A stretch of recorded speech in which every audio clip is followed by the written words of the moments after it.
Hello, friends. Welcome back to War 3 Season 8. Today we're taking on FAP, the Masters of Baiting, which is a great alliance name.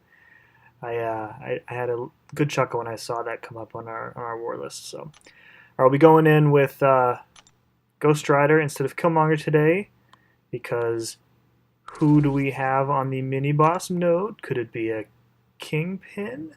No, nobody puts Kingpin on a mini-boss node. But before we get there, we have a couple diversity nodes to go through. First, this is a duped beast. Sorry for this person. Bleed immune and poison immune, but doesn't matter because I'm going in with Void. So really just cycling the special attacks, trying not to get nailed by his heavy or miss a parry. Other than that, it's a pretty straightforward fight. If you don't have the timing down on a special one, it can get you, because his little jump forward part of the special one, I think it changes based on your position. So you have to really time the point of impact properly, otherwise you're going to get hit. So this is a 6R. If he does hit you with a bleed, you're going to take a decent amount of damage. So as is the general rule throughout this entire game, don't get hit, essentially. Fight is, definitely under control. Got Fear the Void up, get that nice attack bonus. Keep dodging those specials, and one more special one should do it, and down he goes. Moving on. Alrighty, so taking a little bit of chip damage there. I might have to heal up later. Well, we'll see how the next few fights go. Alright, so next up we have an unduped 6-star Angela. And I can't remember what node this is, but it doesn't matter, because Angela is a pushover on defense, and this is just for diversity. So with Angela, I don't really fight her too often. Her specials aren't that difficult to dodge. Her S1 is real easy. Her S2's got that extra blade throw at the end, which can be tricky if you're not used to it. So if given the opportunity, like in here, I'll just keep cycling her special one. She does have that regen that will pretty much be up the whole time because of my debuffs, but you can see I've already got a Petrify up, so its effectiveness is cut in half. I don't think I get the second one up before this fight ends, but and then degen is just ticking her down. So just baiting out that special one. One more should probably do it, and then another 5 hits. So she's got, looks like Pessimist, so last 25% health, she'll have the lifesteal and everything, but doesn't matter because she is out for the count. Alright, getting into the path proper, we have a Kingpin on the Buffet Recovery node. So going in with Blade, I have enough energy to do the rest of the path, including the main mini-boss, so I am going to boost up. And I did notice that there is a MODOK on the next node, so I did use a medium champion boost, and then a health boost because I'm going to be taking a lot of parry damage, and then just an attack boost to make the fight go a little bit faster. So this fight should be no problem. I fought Kingpin on like 2/3 of the wars last season. I think Kingpin was this node, so I could probably do this fight in my sleep. So as usual, I don't want to push him to a special 2 because it's more irritating to dodge, and you have to pretty much block it. I don't know that you can fully evade it. It's real tricky. But his special 1 is easy. As long as you don't get tagged and get that degen damage on you, then you'll be fine. Other than that, it's straightforward fight. I'm pretty much ignoring Buffet completely, because with my boosts and my danger sense, I'm out damaging it anyway.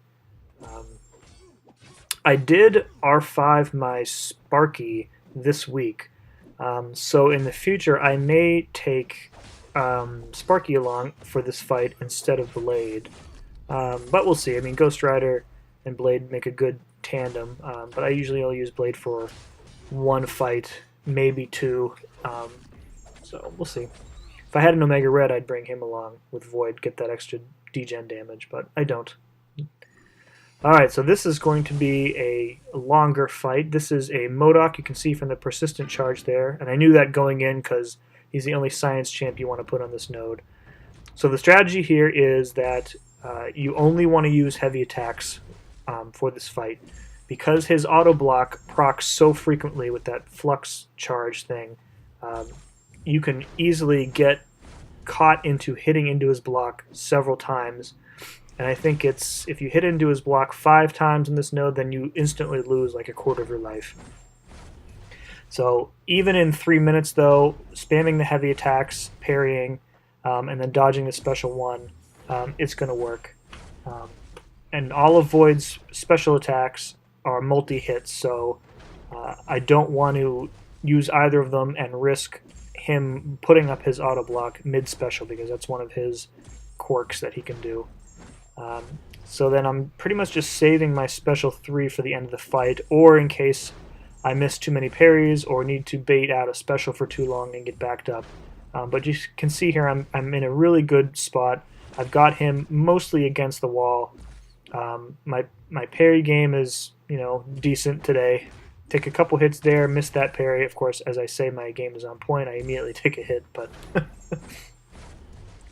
this is a lot slower fight than normal.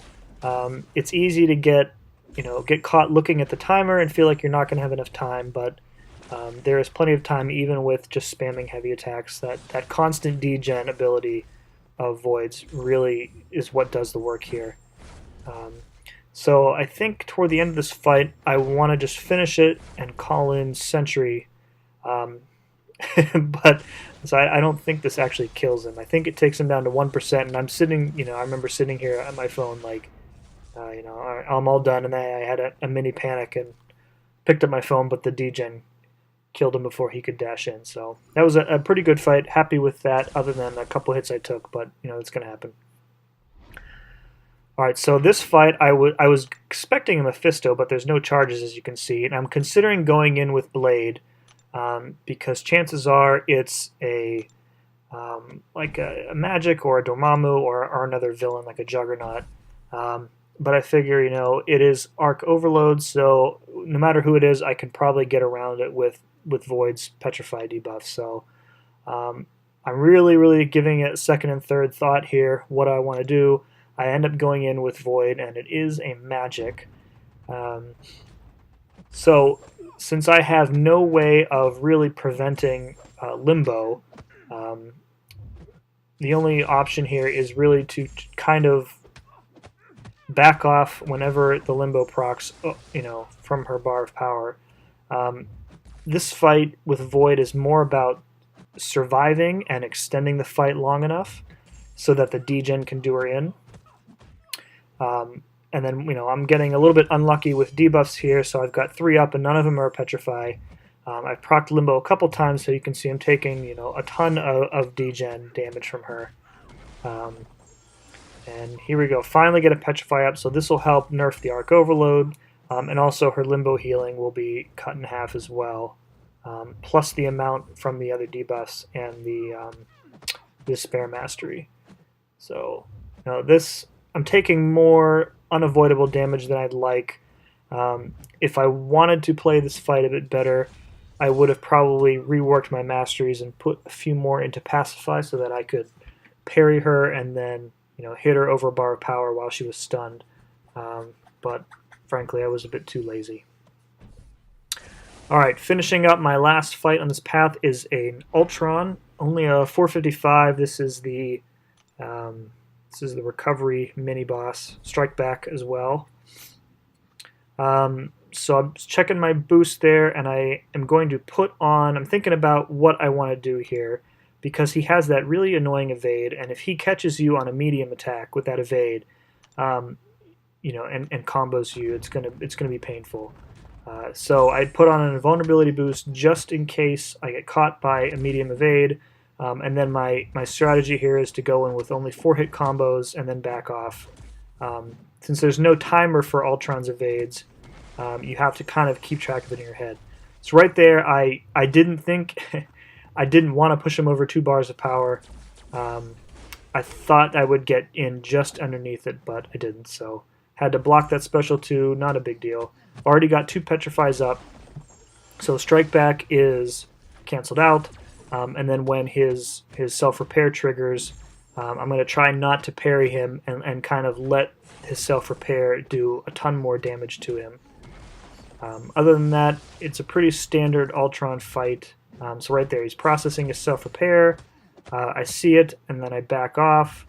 However, Fear the Void kicks in just then, and since there's he's running recovery, then he is actually healing from that. So a little bit of unlucky RNG, as seems to be frequent for me in this game. But so there we go. Second 2 Petrifies plus Fear the Void. He's taken massive degen from these. Second self-repair, and down he goes. Didn't end up needing the invulnerability boost, but better safe than sorry. That's about it. So finished again this war with no deaths. We did go on to lose this war, so that brings our record to 2-1 for the season. And then the start of the next war, I think I'll be able to recap kind of where we are in terms of the season standings. So we're hoping to stay in Platinum 3 this season. Maybe if we win a few good wars, we'll be up in Platinum 2. So we're still in Tier 2 for the time being. So we'll see what happens the rest of the way. So to FAP, good war. Hopefully we'll see you again soon. Get that rematch and revenge. And to the viewer, thanks for watching. Talk to you later.